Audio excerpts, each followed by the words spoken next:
Halo teman-teman semua, selamat datang kembali di set prediksi UTBK tahun 2019. Pada bagian tes potensi skolastik dan pada video kali ini kita akan bahas untuk bagian kedua tentang pemahaman bacaan dan penulisan. Sebelumnya saya akan jelaskan terlebih dulu komposisi materi untuk bagian kedua ya teman-teman di bagian tes potensi skolastik, yaitu pemahaman bacaan dan menulis.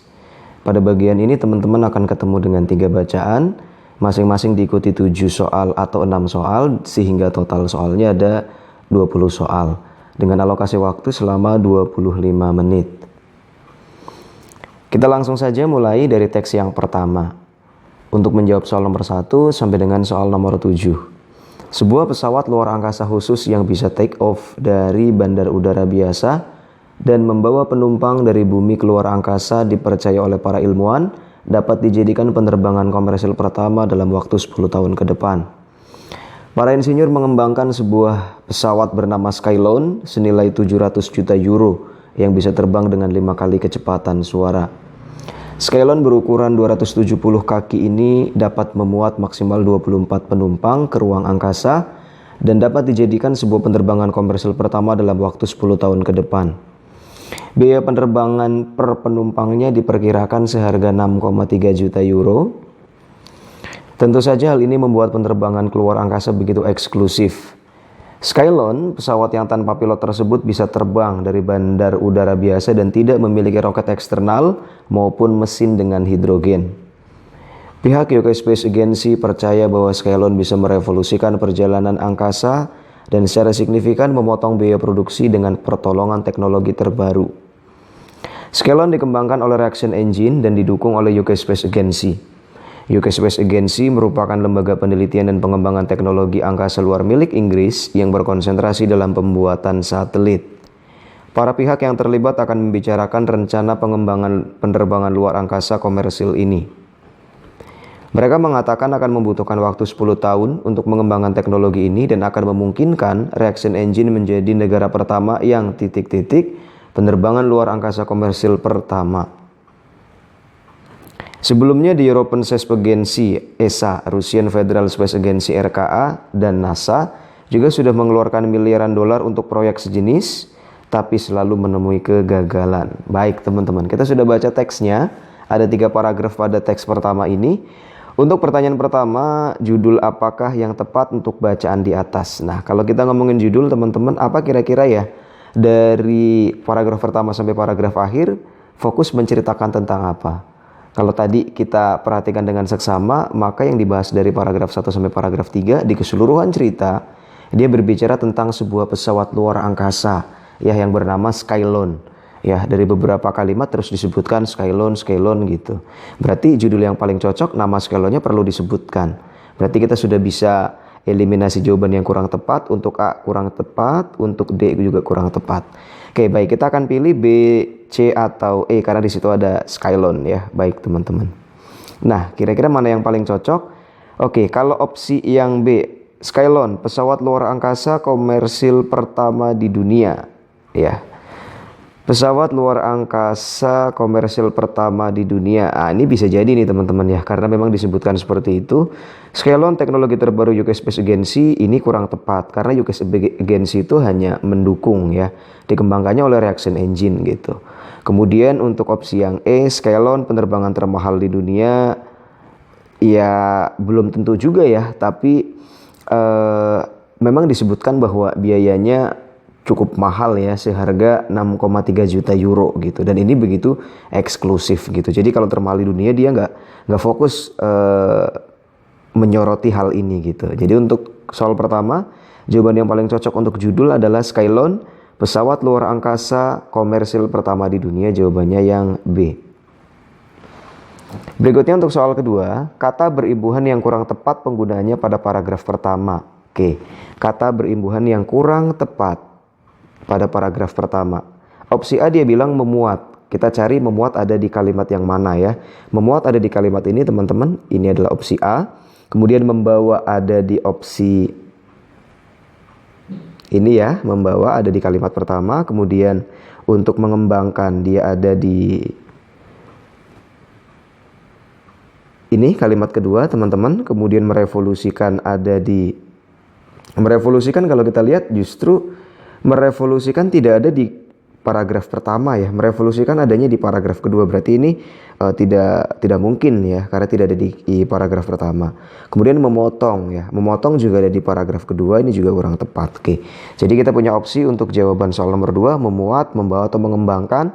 Untuk kata peribuhan yang kurang tepat, penggunaannya pada paragraf pertama. Kita baca dari kalimat pertama, teman-teman. Sebuah pesawat luar angkasa khusus yang bisa take off dari bandar udara biasa dan membawa penumpang dari bumi ke luar angkasa, dipercaya oleh para ilmuwan dapat dijadikan penerbangan komersil luar angkasa pertama dalam waktu 10 tahun ke depan. Rasanya tidak ada yang salah kalau kita baca kalimat pertama ya, enak-enak saja teman-teman. Jadi kata membawa ini oke, rasanya tepat gitu. Kalau memuat kita lihat. Skylon berukuran 270 kaki ini dapat memuat maksimal 24 penumpang ke ruang angkasa dan dapat dijadikan sebuah penerbangan komersil pertama dalam waktu 10 tahun ke depan. Kalau kita perhatikan di sini, Skylon berukuran 270 kaki ini dapat memuat maksimal 24 penumpang. Kalau ini bercerita tentang daya tampung ya teman-teman. Jadi kalau ini bercerita tentang capacity ya, daya tampung. Maka sebetulnya kata yang lebih tepat harusnya bisa diisi dengan menampung ya. Oke. Jadi lebih enak gitu kalau diganti dengan kata menampung. Skylon berukuran 270 kaki ini dapat menampung maksimal 24 penumpang. Nah, itu kayaknya lebih oke ya. Jadi sebetulnya kita udah dapat yang kurang tepat ada di A nih gitu teman-teman ya. Ini kurang tepat ya. Jadi jawabannya kemungkinan besar A nih. Tapi kita perlu cek dulu untuk opsi yang C ini teman-teman. Oke. Yang C-nya adalah para insinyur telah mengembangkan sebuah pesawat bernama Skylon senilai 7 juta euro. Rasanya baik-baik aja dengan kalimat ini ya, cocok-cocok aja. Para insinyur telah mengembangkan sebuah pesawat bernama Skylon. Oke ya. Jadi untuk jawaban yang paling tepat di soal nomor 2, untuk kata yang kurang tepat penggunaannya ada di kata memuat yang harusnya bisa diganti lebih tepat dengan kata menampung karena menceritakan tentang daya tampung. Gitu ya teman-teman. Oke, untuk opsi A adalah jawaban di soal nomor 2. Berikutnya untuk soal ketiga. Kata yang paling tepat, yang paling tepat untuk melengkapi kalimat nomor 10. Nah, ini ada yang rumpang ya, ada yang titik-titik gitu. Coba kita baca kalimat ke-10. Mereka mengatakan akan membutuhkan waktu 10 tahun untuk mengembangkan teknologi ini dan akan memungkinkan reaction engine menjadi negara pertama yang mengeluarkan penerbangan. Oke, kita tahan dulu.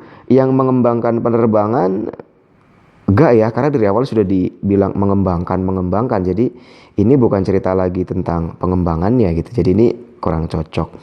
Negara pertama yang berhasil penerbangan. Nah, ini nggak nyambung juga dengan kata setelahnya ya. Yang berhasil penerbangan. Kalau menerbangkan masih oke, berarti ini juga kurang tepat. Kemudian reaction engine menjadi negara pertama yang menemukan penerbangan. Nah, ini kurang tepat juga karena di kalimat ke-11 sudah disebutkan bahwa sebelumnya sudah ada beberapa lembaga angkasa luar ya seperti ESA sudah melakukan penelitian tentang itu tapi gagal gitu. Jadi ya kita sisa jawabannya E sama A nih. Coba kalau yang E teman-teman. Negara pertama yang meluncurkan penerbangan luar angkasa komersil pertama. Wah, kayaknya lebih bagus ya. Jadi negara pertama yang meluncurkan penerbangan luar angkasa. Kalau mengeluarkan kayaknya juga kurang cocok gitu. Jadi ini oke nih ya. Ini juga kurang cocok gitu. Jadi yang paling cocok untuk jawaban nomor 3 yang paling tepat adalah opsi yang E. Berikutnya teman-teman, kita lanjutkan ke soal nomor 4 gitu. Sebetulnya teman-teman kalau teman-teman mau lebih efektif untuk belajar ini pada saat masuk ke bagian soal yang baru, teman-teman bisa pause dulu. Ya, teman-teman bisa cobain dulu kira-kira jawaban yang cocok untuk teman-teman yang mana, baru bisa di-play lagi teman-teman.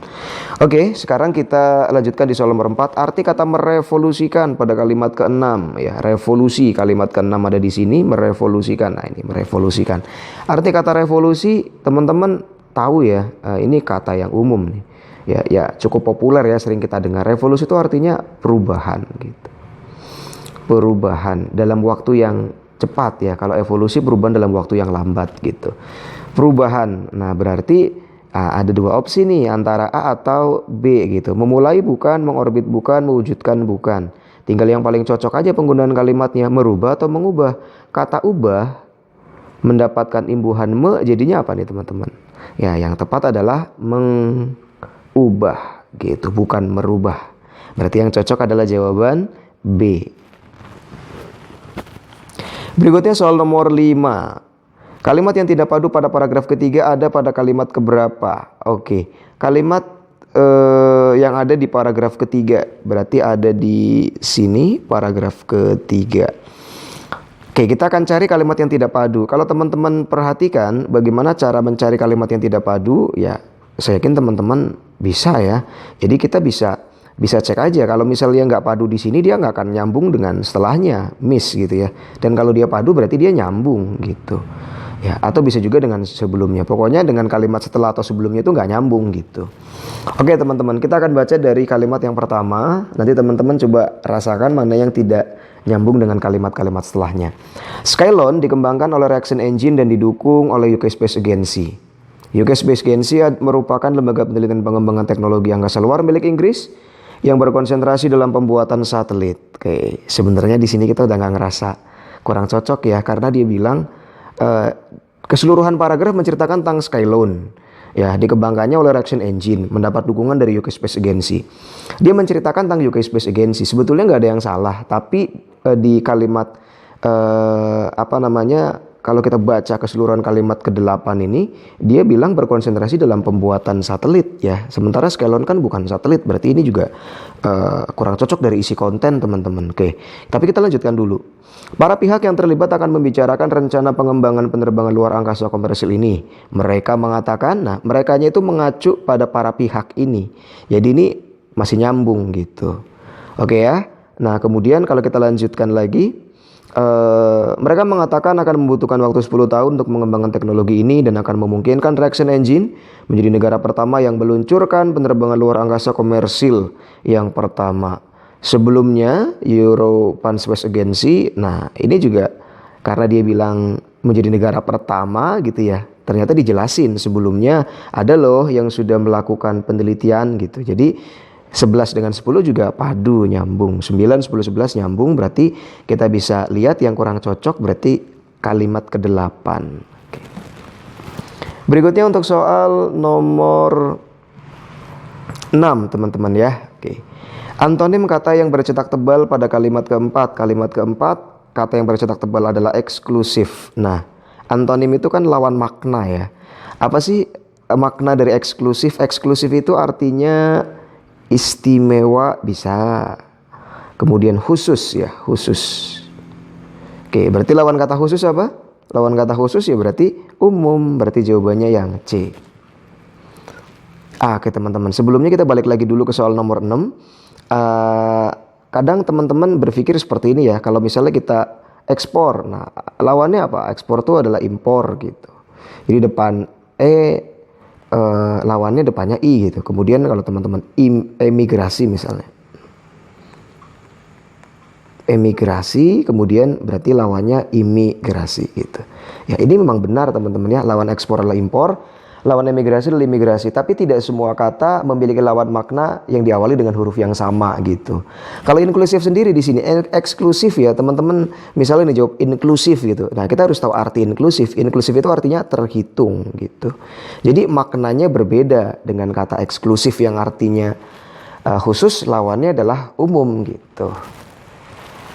Oke, berikutnya di soal nomor 7, bagian terakhir dari teks yang pertama, kata hidrogen pada kalimat kelima, ini kalimat kelima, kata hidrogennya ada di sini.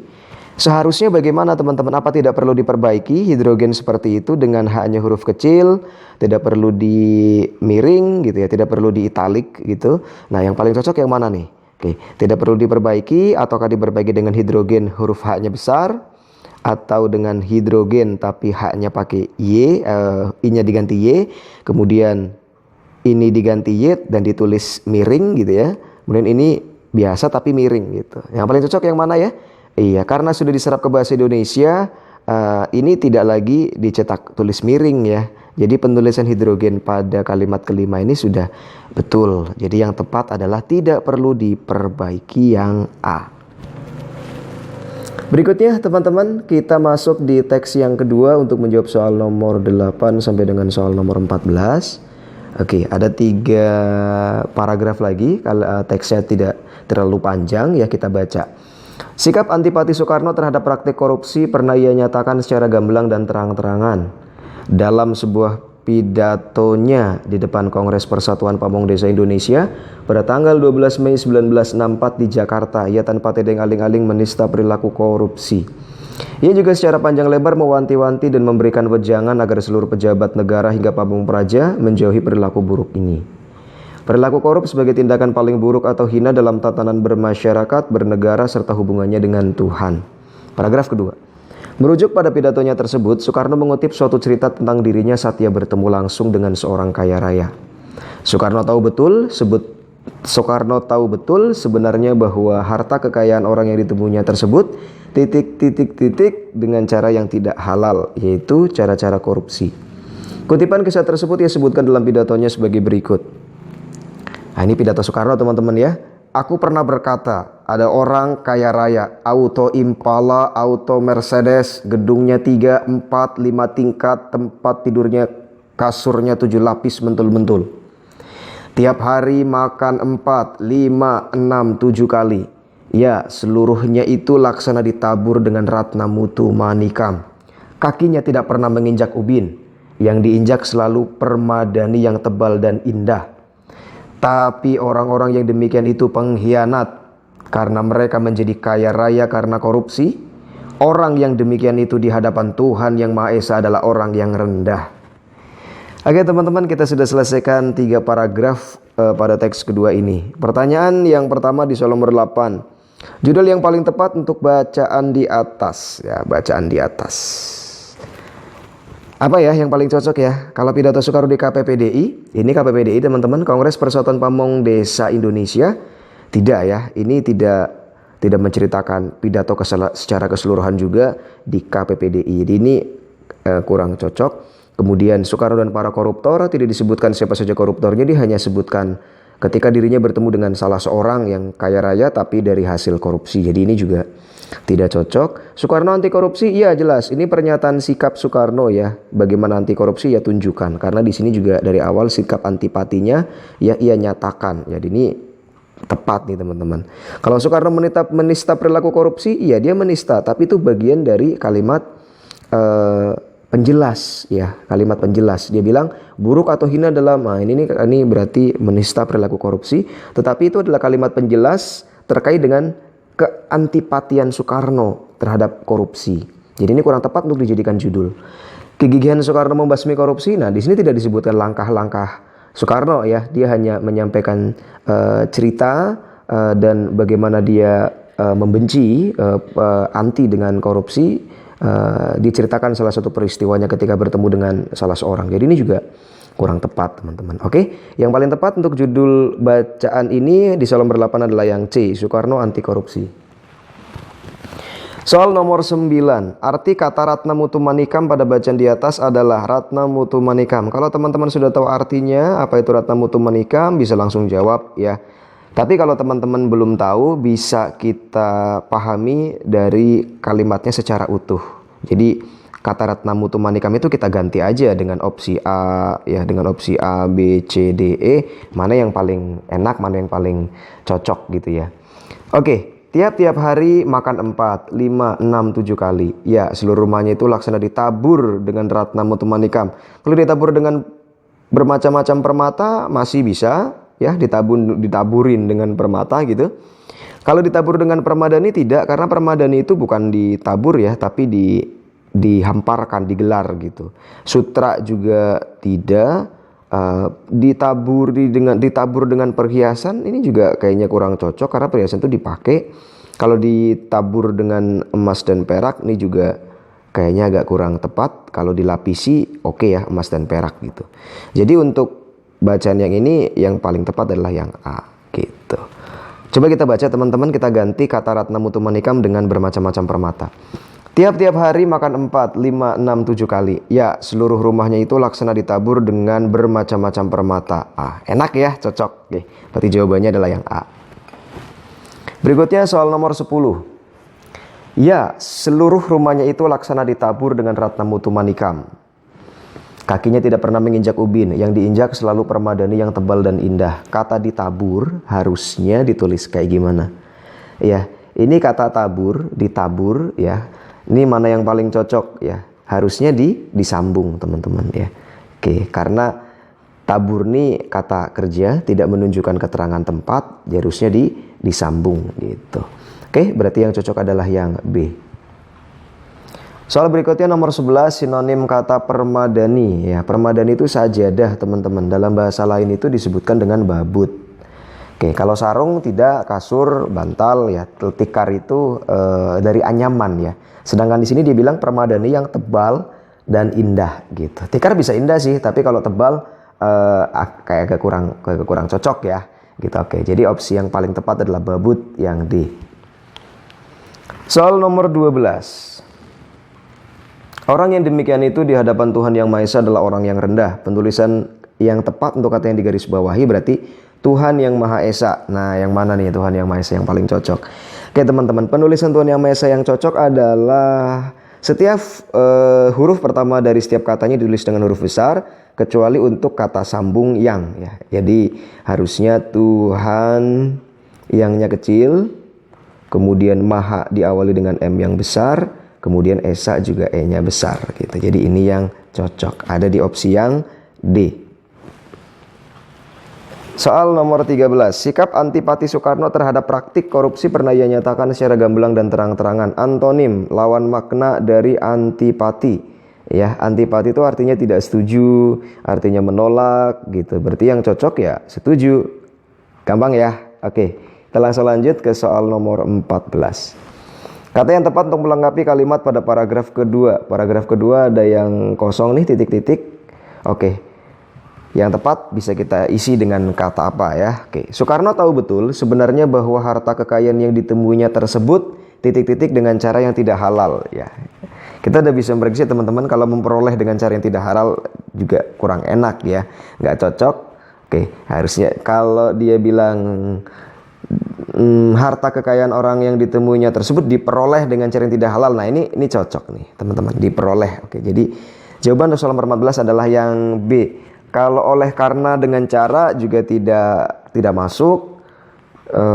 Ditemukan dengan cara yang tidak halal juga tidak. Dicapai dengan cara yang tidak halal sebetulnya masih oke ya, dicapai gitu. Tapi ini bukan, lebih tepatnya diperoleh ya, kalau bukan pencapaian gitu. Oke. Berarti yang cocok yang B, diperoleh. Oke teman-teman, kita masuk pada bacaan ketiga. Inilah bacaan terakhir untuk teks tes potensi skolastik di bagian kedua saat prediksi pada pembahasan video kali ini. Teks ketiga ini adalah kutipan sebuah novel teman-teman. Soal nomor 15 ya. Manakah penulisan yang kurang tepat pada kalimat ke-9? Kalimat ke-9 saya akan garis bawah biar teman-teman bisa lebih jeli melihatnya.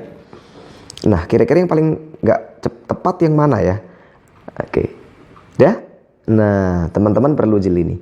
Security itu kan kata dari bahasa asing ya. Harusnya dia tulis italic ya, miring. Gitu, harusnya miring ya penulisannya. Gitu. Tapi di sini dia tulis lurus, berarti yang kurang tepat adalah kata security. Oke, jawabannya yang A. Berikutnya soal nomor 16. Menurut bacaan di manakah tokoh pertama bekerja? Oke, teman-teman, kita akan baca di paragraf pertama. Dimulai dari kalimat pertama. Membawa laptop rasanya lebih tepat. Angga seolah bicara pada dirinya sendiri. Dari lantai 2 ruang kerjanya ia menatap beberapa anak berusia sekolah dasar bermain bola plastik di hamparan tanah kosong tidak jauh dari gedung 3 lantai tempat di mana ia bekerja. Dari sini kita sudah bisa temukan jawabannya teman-teman ya. Dari lantai 2 ruang kerjanya. Ya, kemudian dari gedung 3 lantai tempat di mana ia bekerja. Berarti dia bekerja di sebuah gedung ya, gedung 3 lantai gitu. Di sebuah gedungnya dia bilang 3 lantai gitu, dan dia ada di lantai kedua teman-teman. Jadi disinilah tempat kerjanya tokoh pertama. Berarti lantai 2 sebuah gedung. Soal nomor 17. Kata yang tepat untuk melengkapi kalimat ke-8. Ada titik-titik lagi, ada yang kosong. Oke.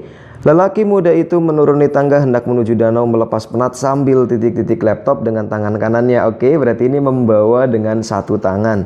Kalau membawa dengan satu tangan Ya, kalau membawa terlalu umum, kemudian menjinjing biasanya untuk barang belanjaan atau ibu-ibu, menenteng bisa ya lebih cocok. Kalau memegang kurang tepat nih ya, karena laptop cukup besar dan berat, menggenggam apalagi ya. Kalau memegang HP, handphone masih oke teman-teman. Oke, berarti yang paling enak opsi yang C ya. Ini yang paling tepat sih. Coba kita baca deh. Lelaki muda itu menuruni tangga hendak menuju danau melepas penat sambil menenteng laptop. Nah, oke Cici, udah oke ya. Paling enak deh gitu. Kalau menjinjing sambil menjinjing laptop, wah kayaknya kurang enak deh gitu. Oke. Jadi 17 jawabannya yang C, menenteng. Berikutnya untuk soal nomor 18.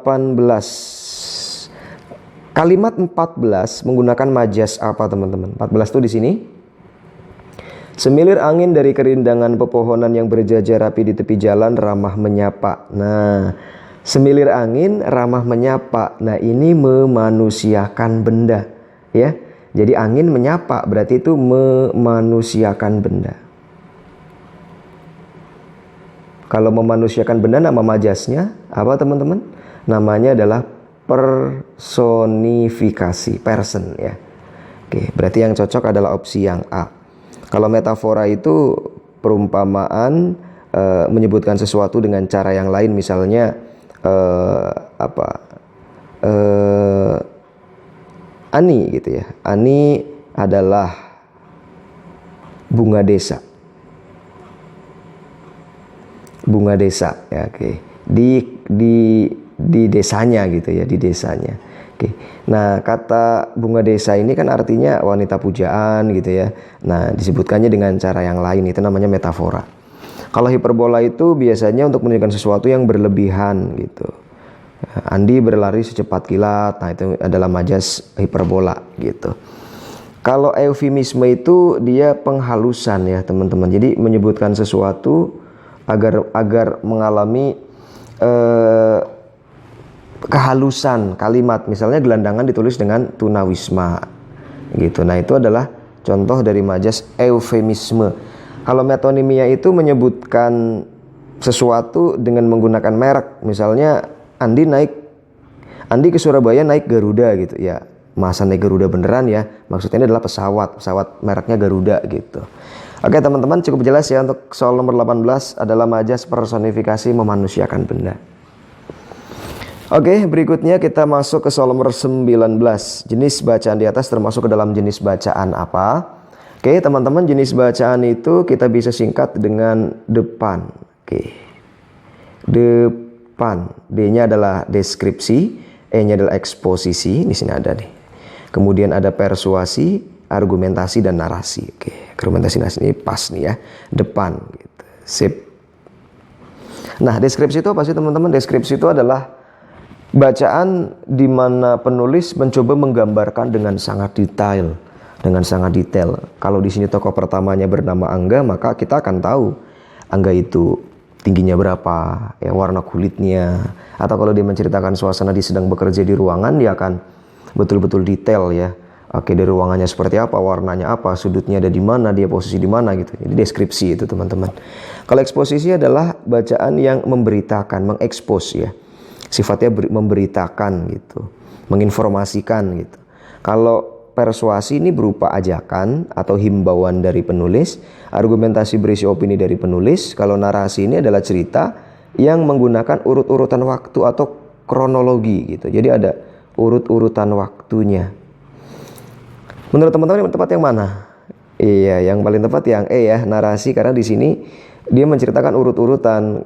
Pertama dia ada di lantai 2 ruang kerja, kemudian dia melihat anak-anak yang sedang bermain bola, kemudian dia menuruni tangga, ingin pergi ke danau, 5 menit kemudian dia nyampe, dan segala macam. Teman-teman ada urut-urutannya ya. Berarti yang paling cocok adalah narasi.